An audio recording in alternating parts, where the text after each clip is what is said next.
China nagbanta sa Pilipinas noong mga nakaraang araw. Ano kaya ito, mga kaibigan? Atin itong pag-uusapan.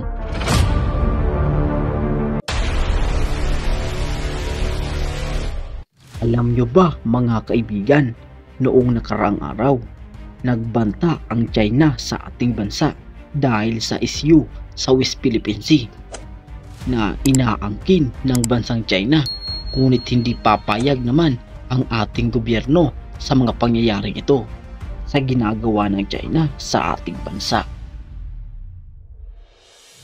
Marami na ang ginagawang karahasan ng China sa ating bansa. Halos galaw ng ating mga nagbabantay sa nasasakupang karagatan ng Pilipinas. Nasusubaybayan ito ng mga China, mga Pilipinong mangingisda sa nasasakupang karagatan ng Pilipinas. Pinagbabawalan ng bansang China na kahit ito'y pag-aari ng ating bansa. Ano kaya ang masasabi ninyo tungkol dito, mga kaibigan? Ang mga ginagawa ng bansang China sa ating bansa. Ang mga nagdadala ng mga supply o mga pangangailangan ng mga sundalong bumabantay sa Ayungin Shoal. Taong pangtermino ng dating Pangulong Duterte, talagang napakarahas na ang ginagawa ng China sa ating bansa. Bakit kaya gustong sakupin ng China ang West Philippine Sea na pag-aari ng ating bansa? Alam nyo ba, mga kaibigan, kung bakit gustong sakupin ng China ang West Philippine Sea? Sapagkat ang West Philippine Sea ay mayaman sa langis o mas kilala bilang natural gas. Ayon sa United States Energy, mayroong 55.1 trillion cubic feet ng natural gas at 5.4 billion barrels ng krudo langis ang buong West Philippine Sea, sapat upang matustusan ang pangangailangang enerhiya sa buong Pilipinas. Kaya pala napakarahas ng China sa ating bansa.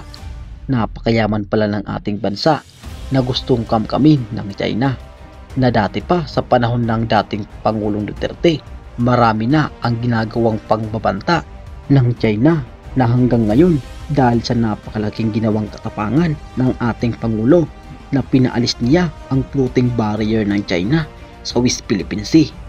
At ngayon, mga kaibigan, ipinaghahanda na ng ating Pangulo ang hukbong sandatahan ng Pilipinas upang ipagtanggol ang ating bansa sa maaaring pagsalakay ng China sa ating bansa.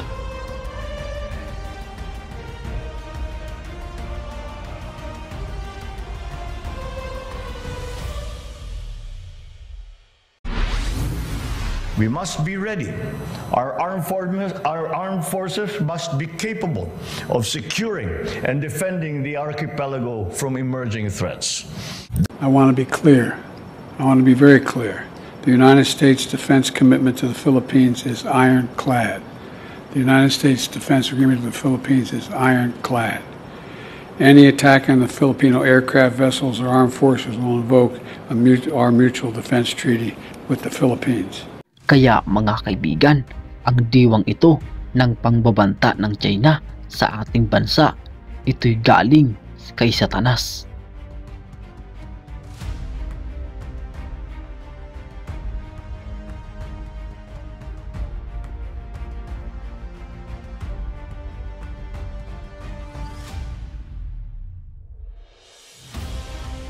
Dito na tayo magtatapos, mga kaibigan.